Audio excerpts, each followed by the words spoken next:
Saya hitung dari pertama saya bergabung di sini, mulai masuk dan menjabat sebagai kepala sekolah itu di tanggal 3. Karena di tanggal 3 itu seharusnya saya hari perdana masuk sekolah, mak saya meninggal waktu itu.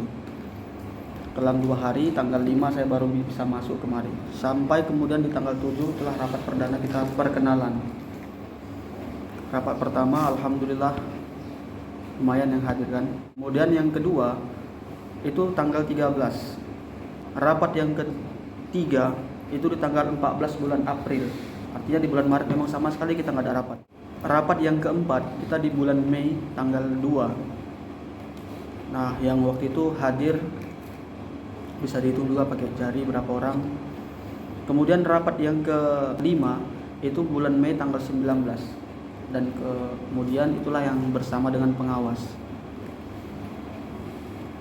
Sehingga rapat yang keenam tanggal 14 bulan Juni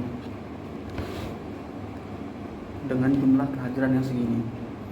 Makanya sangat mengecewakan lah kalau saya pribadi mengatakan seperti itu kan gitu.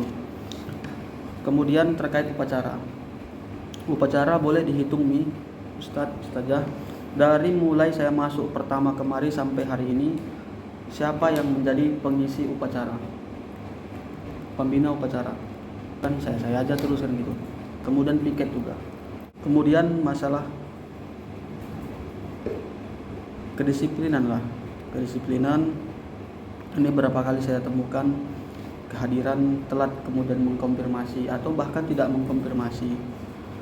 Ada juga jam-jam kosong, tapi alhamdulillah nih seiring waktu berjalan, pokoknya yang harus terpahami 1 jam saja kelas itu tak ada gurunya, 1 jam saja kosong itu adalah hal yang fatal. Apa gunanya kita ada kawan-kawan kerja yang sama guru juga kan gitu, kalau toh akhirnya kita yang pontang-panting capek kerja. Dan saya selama ini selalu memakai toleransi yang tinggi, perangkulan yang luar biasa. Sampai pada titik ini, mohon maaf, mungkin inilah batas saya bisa mengedukasi. Ke depan saya tidak bisa lagi istilahnya kayak perangkulan seperti itu, langsung penegasan. Kemudian Umi Yuti itu kan memang fatal itu kalau kita bilang. Beda dengan Umi Intan Hanifah, memang mengkonfirmasi ini surat cutinya, ini penggantinya. Kalau semalam kan bingung kita, nggak ada konfirmasi surat, tiba-tiba datang penggantinya, itu pun datang bukan dari Umi Yuti sendiri, malah datang dari Umi Melanis, adiknya kan gitu. Suratnya itu kan kapan itu suratnya? 1 bulan 5 baru dikirimnya, kan udah sangat fatal tuh. Maka saya panggil, rupanya masih mukadimah lah saya itu ngomong semalam, ya saya menentukan diri aja Ustaz katanya. Kan nggak kita pecat kan gitu. Cuman maksudnya saya mau tanya itu gitu. Kesalahan kalau yang tidak terlalu fatalnya saya maklumi itu kan. Tapi kalau yang kayak gitu fatal tuh nggak ada kemakluman. Ya tetap kita kasih lah. Kayak hari ini rapat yang ke-6 ini. Ini kan banyak yang nggak datang, banyak yang telat ini. Alhamdulillah yang datang saya apresiasi yang luar biasa. Tapi yang tidak datang yang telat ini saya pastikan dapat SP mereka. Saya mau di bulan 6 ini, di bulan 6 ini batas terakhir mensterilkan, sehingga nanti di bulan 7 tahun ajaran baru tidak ada lagi permasalahan yang seperti semalam kan gitu. Nanti saya buat jadwal pengisi upacaranya, jadi bergilir semua guru dapat. Begitu juga jadwal piket ini kan udah ada sebetulnya, tinggal mungkin penegasan lah. Asal pagi udah standby itu ngontrol anak-anak kan kayak gitu. Bel piket, ya saya kira nggak perlu lagi dijelaskan kayak mana kan. Jadi sebetulnya bingung saya waktu itu karena belum ada persiapan saya. Kalau seandainya langsung kita ini nanti muncul bahasa arogan kali kan. Padahal saya nggak searogan itunya gitu. Nggak pun kita gitu kan udah muncul, udah beredar bahasa di mana-mana. Wahab itu arogan katanya. Saya nggak ada masalah, nggak ada kepentingan saya untuk itu kan gitu. Yang saya cari sebetulnya mau menggali sumurnya. Makin digali sumur itu tujuan kita kan cuma satu, cari air bersih. Walaupun saat menggali air sumur kena potong cacing, kena bunuh cacing kan gitu. Tapi demi kebaikan yang kita apakan itu. Jadi kemarin yang saya khawatirkan kalau saya tegur kemudian sakit hati ini kayak mana. Tapi setelah saya pahami lagi beda dunia dakwah sama dunia pendidikan. Kalau dunia dakwah saya ceramah sana kemari, isi mulut, isi seram irat, khutbah Jumat, sifatnya mengajak. Orang mau nggak mau ya nggak ada paksaan. Tapi kalau dalam dunia pendidikan, beban tanggung jawab ini yang berat. Itu yang saya pahami. Nggak ada guru datang misalnya atau terlambat dia, kan udah korupsi dengan gaji sebetulnya kan gitu. Tapi yang lebih fatalnya kasihan anak-anak, mereka bayar loh gitu. Beban tanggung jawab ini yang membuat terkuras otomatis pikiran saya. Maka berangkat dari situ, untuk keseluruhan mata pelajaran ini saya sudah menyiapkan pengganti-pengganti di WhatsApp, di grup-grup saya lempar itu. Udah ada semua calon-calon pengganti. Ketika nanti ada kemudian permasalahan-permasalahan SP1, SP2, SP3 kan otomatis udah pecat lah itu kan. Kita pun udah siapkan guru pengganti. Jadi saya kembalikan sama semua guru yang hadir di dalam grup, walaupun yang saat rapat tidak bisa hadir semua, saya kembalikan itu mau kemana, mau bagaimana dan perbaikan apa ke depan.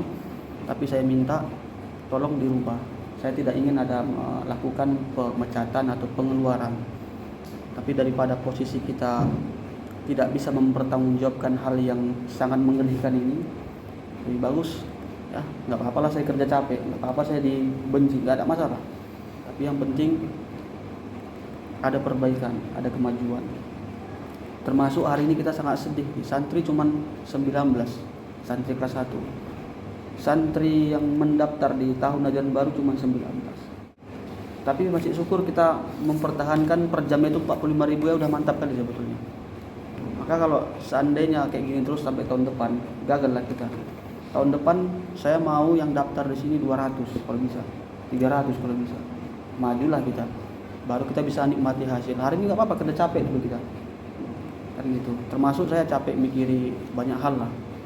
Dan kemudian insya Allah ini berkat melalui perjuangan Bu Dewi yang luar biasa.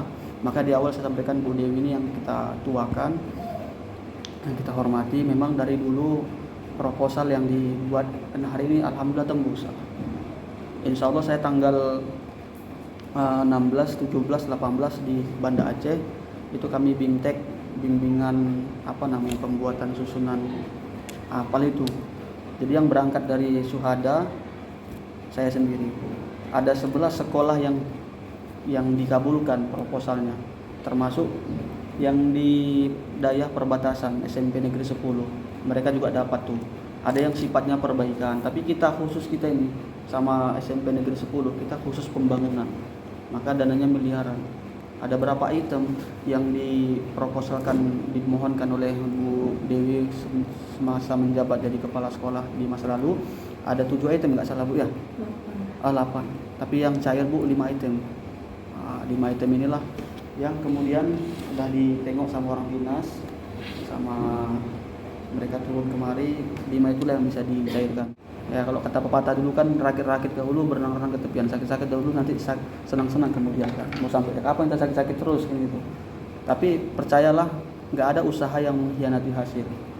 Saya minta hari ini kesediaan kita bersama, ayo sama-sama berikan kontribusi yang terbaik untuk Suhada kita. Jangan pernah tanya apa yang Suhada pernah beri untuk kita, tapi apa yang bisa kita beri untuk Suhada ini. Orientasinya lillah, mudah-mudahan. Kadang itulah tadi, beda rezeki beda gaji. Kalau gaji kita sedikit tapi rezeki kita di luar banyak, berkat kita ikhlas mendidik dan mengayomi anak-anak yang ada di sini.